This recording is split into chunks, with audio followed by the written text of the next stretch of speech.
আজ সকাল ৯টা নাগাদ সল্টলেকের করুণাময়ীতে বিজেপির পক্ষ থেকে বিক্ষোভ কর্মসূচি।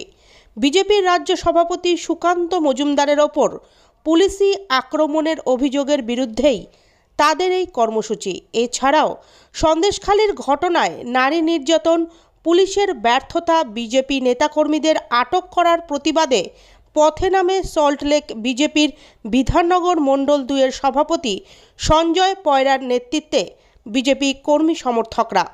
সল্টলেক করুণাময়ী আবাসন থেকে মিছিল শুরু করে সল্টলেক করুণাময়ী 4 রাস্তার মোড়ের সামনে এসে রাস্তায় বসে বিক্ষোভ দেখায় তারা। আজকে আপনারা কি করছেন এবং কেন করছেন?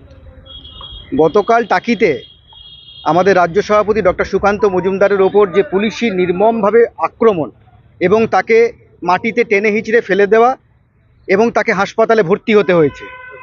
তার মাথায় চোট লেগেছে, কোমরে চোট লেগেছে, পায়ে চোট লেগেছে। এখন তিনি হাসপাতালে আইসিইউতে আছেন।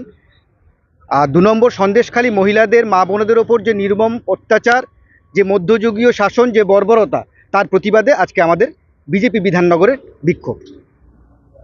আপনারা কি করবেন?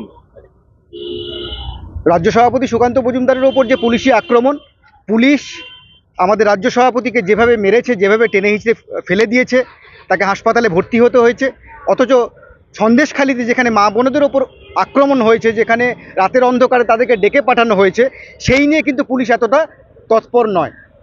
পুলিশ মন্ত্রীর পদত্যাগ, মুখ্যমন্ত্রীর পদত্যাগ চাইছে রাজ্য বিজেপি। আপনার পুরো নাম? সঞ্জয় কুমার পয়রা, বিধাননগর মণ্ডল 2 সভাপতি।